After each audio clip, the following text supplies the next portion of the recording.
क्या बहराइच का दंगा प्री प्लान था? क्या सब कुछ तय था? और लक्ष्मण यादव ने एक सवाल उठाया था कि क्या जो मिश्रा मारा गया और जो जिस घर पर वो चढ़ा था, क्या दोनों के बीच पहले से अनबन थी? दैनिक भास्कर ने भी इस खबर को अब डिकोड किया है। अखिलेश यादव ने भी कहा है कि ये दंगा जो है वो प्रायोजित है। और सोचिए, बीजेपी के स्थानीय विधायक ने बीजेपी के तमाम नेताओं पर एफआईआर दर्ज कराया है जो दंगे में शामिल थे, और कहना है कि मेरी भी गाड़ी फूंकने की तैयारी थी।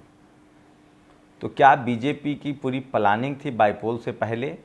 लॉरेंस बिश्नोई, जिसको भक्त लोग और मनुवादी मीडिया हीरो की तरह पेश कर रहा है, उस पर अब करनी सेना के प्रमुख ने लाखों रुपए का इनाम घोषित किया। लेकिन इस बार फर्क है, वो कह रहे हैं कि जो पुलिस वाला एनकाउंटर करेगा उसको इनाम देंगे। पप्पू यादव ने पहले ही कहा था कि एक कानून व्यवस्था का मामला है। सवाल है कि लॉरेंस बिश्नोई के जो भक्त समर्थक बन रहे हैं वो क्या नियम कानून को नहीं मानते, और क्या हिंदू मुस्लिम का ये नया तरीका है?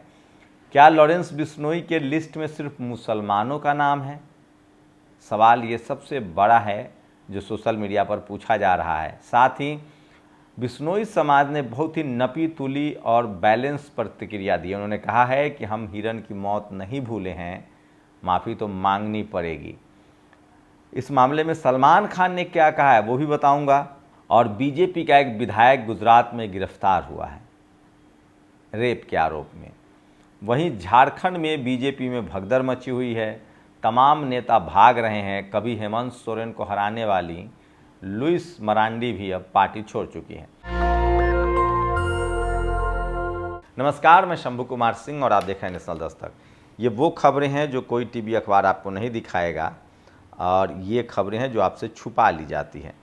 तो वो एक एक करके बताऊंगा मैं। सबसे पहले वही खबर है बहराइच की। बहराइच को लेकर अखिलेश यादव ने जो कहा था कि ये प्रायोजित दंगा था, ये जानबूझकर कराया गया, लॉ एंड ऑर्डर को फेल किया गया ताकि बाईपोल में जो 10 सीटों पर उपचुनाव है उसमें फ़ायदा हो। अब इस बात की पुष्टि खुद बीजेपी के विधायक ने की है। वहाँ के स्थानीय बीजेपी विधायक ने बाकायदा बीजेपी के दर्जनों नेता के खिलाफ एफआईआर दर्ज कराया है, और यहाँ तक कहा है कि ये सब प्रायोजित था, ये लोग मेरी गाड़ी भी फूंक देते। वहीं लक्ष्मण यादव ने ट्वीट किया है कि किस तरह से क्या जो आरोपी हैं, बहराइच दंगे के 1-2 रोज बाद ही मुझे बहराइच से कोई फ़ोन आया। लोग बताने लगे कि दोनों परिवार यानी रामगोपाल मिश्रा और अब्दुल हमीद के बीच पुरानी कोई बात थी, यही मसला मिल गया। मैंने एक डिबेट में इसे कहा भी, मगर अब दैनिक भास्कर में भी अब बात आ गई है मामला की जांच। पुलिस अफसर ने बताया, मुझे सूचना मिली है कि रामगोपाल मिश्रा की पहले से ही अब्दुल हमीद के परिवार से टसन थी। अब्दुल का बेटा जिसने गोली मारी है वो बदमाश है। अगर दोनों में विवाद नहीं होता तो रामगोपाल उर्फ सिर्फ अब्दुल के घर पर ही झंडा नहीं उखाड़ता, वहाँ तमाम मुस्लिम के घर हैं जिन पर झंडे लगे हैं। तो ये बड़ी खबर है जो सोशल मीडिया पर वायरल है। तो सोचिए, बहकावे में मत आइए कहीं। सोचिए, अगर आप हिंदू मुस्लिम आपके जहन में डाला जा रहा है तो कहीं अपने नफरत को, अपने बदले की राजनीति को तो कोई नहीं भुना रहा है। ये सबसे बड़ा सवाल है जो आपसे के लिए छोड़ जा रहा हूँ। ये वीडियो सुनिए। जो पुलिसकर्मी लॉरेंस बिश्नोई का एनकाउंटर करेगा, उस पुलिसकर्मी को 1 करोड़ 11 लाख रुपए का पुरस्कार करनी सेना द्वारा प्रदान किया जाएगा। ये करनी सेना के प्रमुख हैं, इन्होंने लॉरेंस बिश्नोई को लेकर इनाम की घोषणा की। उनका कहना है कि करनी सेना के प्रमुख की जो पिछली बार हत्या हो गई थी, वो करनी सेना के प्रमुख की हत्या हुई थी, उसमें लॉरेंस बिश्नोई का हाथ था। पप्पू यादव ने भी कहा था कि ये कानून का फेल्यूर है लोगों को। और बता दें कि लॉरेंस बिश्नोई साबरमती जेल में है। गृह मंत्रालय ने बाहर ट्रांसफ़र करने पर रोक लगा रखी है।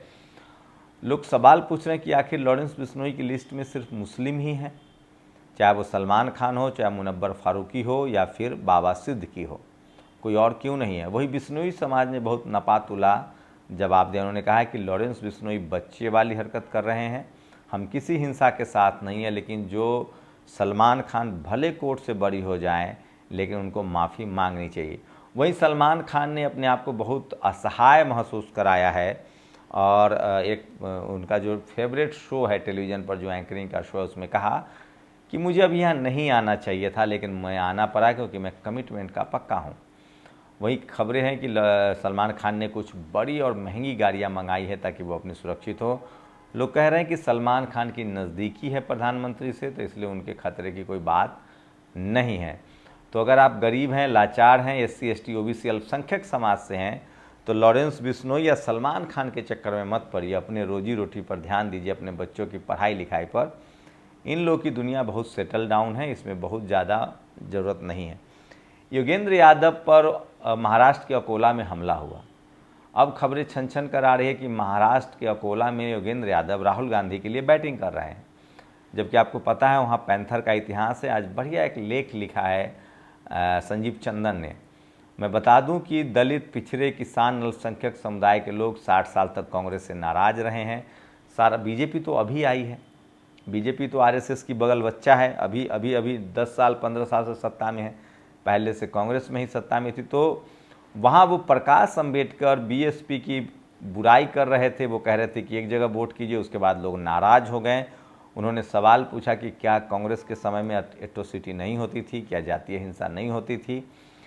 तो ये वो तमाम सवाल है, क्या सांप्रदायिक दंगे नहीं होते थे। इसके बाद योगेंद्र यादव पर यह हमला हुआ।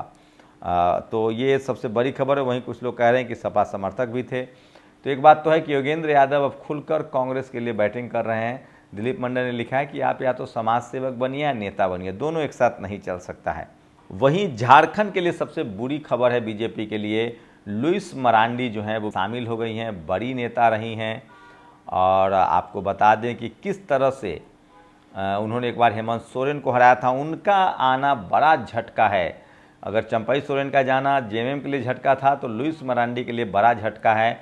और आपको बता दें कि 35 ऐसे लोगों को बीजेपी ने टिकट दिया है जो दूसरे दलों से आए हैं। तो ये भी सबसे ज़्यादा बड़ी खबर है। अखिलेश यादव आज पंचशील के झंडे में रंगे हुए दिखे। वो मुंबई में थे, नागपुर महाराष्ट्र में थे, बाबा साहेब की धरती है और वहाँ धम्म का बहुत प्रचार प्रसार हुआ है। और आज उनके गले पर पंचशील का झंडा दिखा, जो बुद्ध में भारत सम्राट अशोक चंद्रगुप्त मौर्य का भारत है, जो बाबा साहेब ने 1956 में धम्म की दीक्षा ली थी। तो इसको लेकर उन्होंने एक प्रेस कॉन्फ्रेंस की और वहाँ भी बीजेपी पर हमला बोला है। ये है लॉरेंस बिश्नोई को लेकर करनी सेना प्रमुख का बड़ा बयान, जो सोशल मीडिया पर वायरल है। एक दलित महिला को अपनी शिकायत सुनाते समय पुलिस अधिकारी ने जमीन पर बैठाया। सुरेंद्र तोमर करते रहे पूछताछ। तो नाम है सुरेंद्र तोमर। सोचिए, यूपी के बाद राजस्थान, MP में दलित अत्याचार सबसे ज़्यादा। उत्तर प्रदेश में 12,287, राजस्थान में 8,651, मध्य प्रदेश में 7,732, बिहार में 6,509, उड़ीसा में 2,902। तो ये वो तमाम, महाराष्ट्र, उसके बाद आंध्र प्रदेश।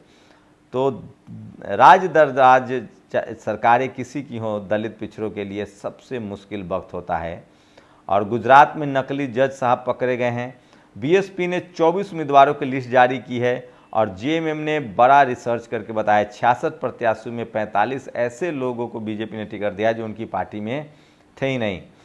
PMLA एक्ट, जो ये जो मनी लॉन्ड्रिंग को लेकर जो अरेस्टिंग होती है ED की, इसको लेकर सुप्रीम कोर्ट ने कहा है कि केस लाइक फेल सेक्शन 498 ये बड़ी बुरी खबर है सरकार के लिए कम से कम। और गुजरात के भाजपा विधायक पर दलित महिला से रेप के FIR, हाईकोर्ट के आदेश पर हुआ एक्शन। और राहुल गांधी, प्रियंका गांधी कल वायनाड में रहेंगी, सोनिया गांधी खड़गे भी रहेंगे। प्रियंका गांधी वायनाड से इलेक्शन लड़ने जा रही हैं पहली बार। देखते हैं क्या होता है। और ईश्वर के नाम पर ही यदि फैसला करना था तो फिर पुजारी ही कर देता, न्यायालय की क्या जरूरत थी। खुलकर कहो जज साहब की दलाली की है आपने। ये जितेंद्र मीना जो ड्यू के प्रोफेसर है, ये एक बयान चीफ जस्टिस DY चंद्रचूड़ का वायरल हो रहा है। जब अयोध्या का मामला मेरे सामने आया तो समझ नहीं आ रहा था कि क्या किया जाए। तब मैं भगवान के सामने बैठ गया और प्रार्थना की, इसमें रास्ता आप ही निकाल कर दीजिए। अगर हमें विश्वास और आस्था हो तो रास्ता, तो क्या ये इन्होंने कानून के हिसाब से फैसले नहीं दिए, आस्था के हिसाब से फैसले दिए। प्रियंका भारती जो RJD की तेज़ तरार प्रवक्ता है, उन्होंने TV चैनल के डिबेट में कहा है कि ये तो गजब है। कोर्ट की हरदोई कलेक्टर को लेकर दी गई तल्ख टिप्पणी ने उत्तर प्रदेश की मनगढ़ ब्यूरोक्रेसी की पोल खोल दी है। बेचारे मुख्यमंत्री योगीनाथ जी की हर मीटिंग को, सोचिए DM साहब फ़ोन ही नहीं उठाते हैं, कोर्ट का ही फ़ोन उठा रहे थे। चंद्रशेखर आज़ाद महाराष्ट्र दौरे पर हैं, जहां उन्होंने धूले में एक बड़ी रैली को संबोधित किया। और हेमंत सोरेन की और उनकी पत्नी कल्पना सोरेन की बड़ी तारीफ हो रही है। दोनों लोग चुनाव लड़ रहे हैं। सीकर राजस्थान में बाबा बालक नाथ ने दलित युवती से रेप किया, नशीले पेरे खिलाकर रेप बनाया वीडियो, इस तरह 6 महीने से ब्लैकमेल किया, इस तरह के आरोप लगे हैं। और उत्तर प्रदेश से फिर आया जातिवाद का मामला। सोचिए किस तरह से एससी समाज के लोगों पर लगातार अत्याचार हो रहा है। ये तमाम बड़ी खबरें हैं। और एक भूमिहार सागर है, इसने कहा था कि चंद्रशेखर आज़ाद को जो कालिख लगाएगा उसको 10,000 का इनाम दूंगा। प्रशांत कनौजिया ने कहा है कि आप आइए उनको कालिख लगाने, आपका बड़ा स्वागत किया जाएगा।